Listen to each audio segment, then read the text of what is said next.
Good afternoon. I'm Darrell Jackson, professor. And today's topic for this particular module is going to be sole proprietorships. Sole proprietorships are the most common form of business. Just to give you a brief introduction of sole proprietorships, a sole proprietor is a business model that is owned, run, and financed by one person for the benefit of that particular person. All right. The overview of this module. In this module, we'll be learning about the simplest form of business ownership, which is a sole proprietorship, which sometimes I will allude to as we go along as an SP. The vast majority of small businesses began their existence as a sole proprietorship. Sole proprietorship has one owner. It is a solo-owned business, hence sole proprietorship. The sole proprietorship may engage in any form of legal business activity other than various local and state licenses that every business must gain. The sole proprietorship is the easiest form of business to set up. There are no legal business formalities such as corporations or LLCs, so you can get started with little or no delay. All funds for a sole proprietorship must come from that particular individual. Securing financing is solely on the sole proprietor to do himself or herself. These funds must come from the sole proprietor in their entirety by themselves. There's no one else to help manage or help run the sole proprietorship.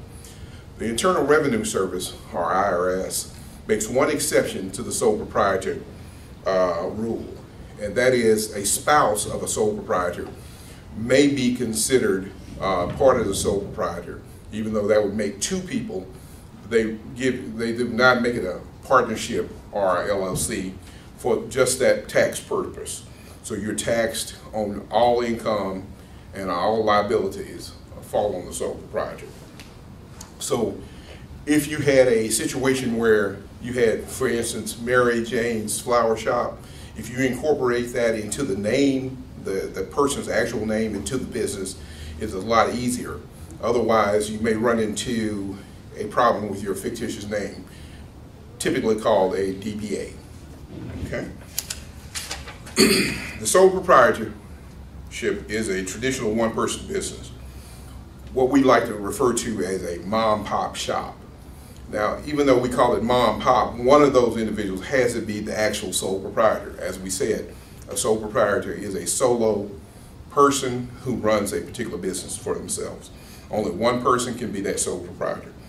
It does not exist as a separate legal entity. In other words, whatever the business, so goes the business, so goes that person. All business proceeds are filed on your taxes, your personal income taxes. Another business, trust, or estate cannot participate in ownership of the SP, or sole proprietor. A single person is the business.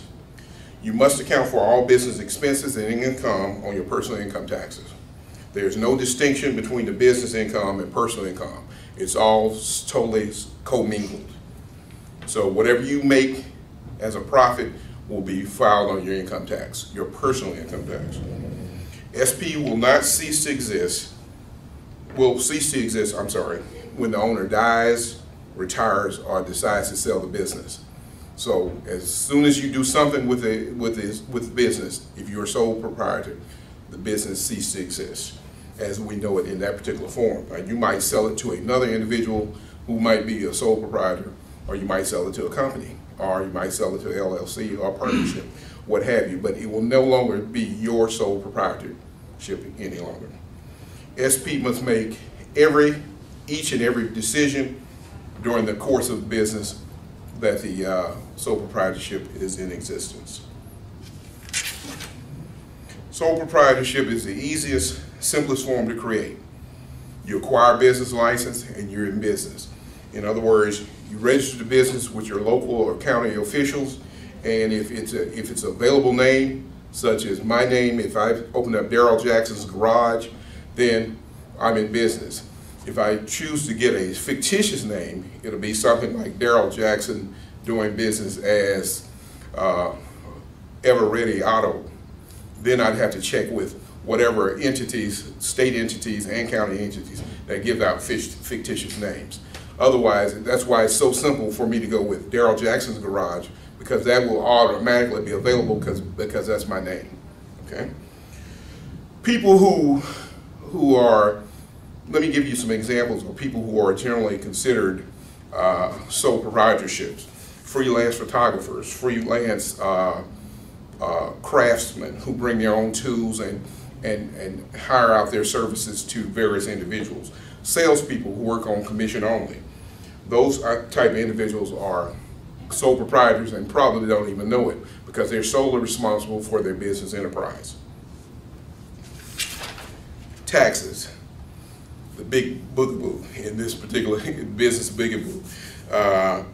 Business profits and losses are included on the individual's personal income tax returns, and that is to be put on the IRS form Schedule C.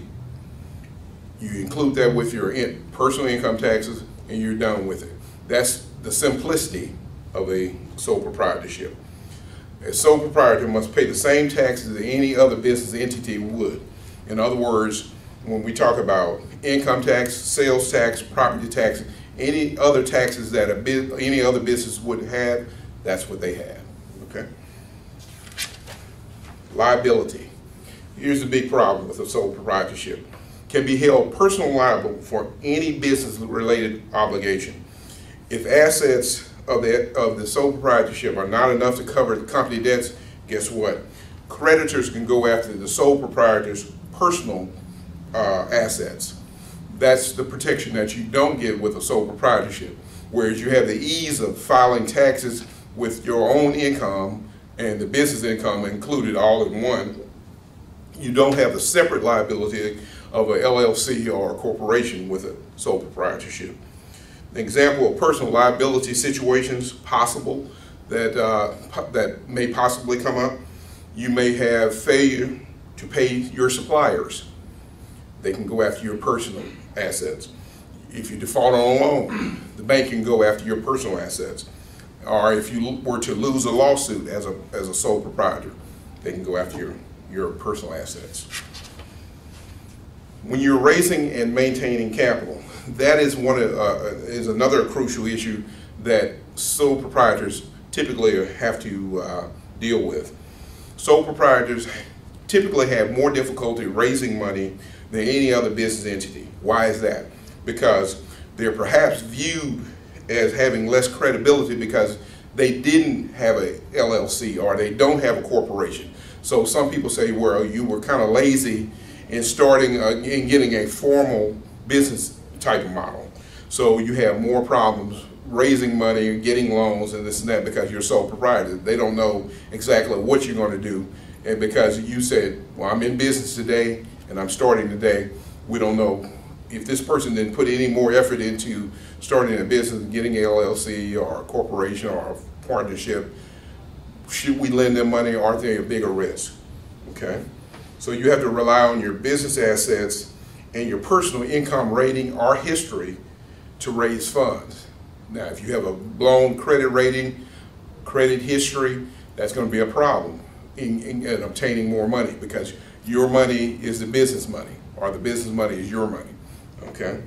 The sole proprietorship offers ownership in the business. If they were ever to do that, say, well, I'll give you an interest in my business if you'll give me a loan or if you give me some assets, then it ceases to be a sole proprietorship. Remember, a sole proprietorship is one person only. So if it becomes two, it becomes something else other than a sole proprietorship. In conclusion, sole proprietorship has full control over the business, including how it uses its proceeds. No business partners or no individuals to share with or to help you manage the sole proprietorship. Every decision has to be made by the sole proprietor as to how to operate the company and utilize company resources. If you desire to get more information about this topic or any other topic in these modules, please consult Westlaw, LexisNexis, findlaw.com, lawinfo.com, Black's Law Dictionary. My name is Darrell Jackson. I'm a professor. I obtained my BA degree, Grambling State University. I won't tell you when. And Juris Doctorate degree, I won't tell you when either, from Southern University Law Center. Thank you. It's been a pleasure.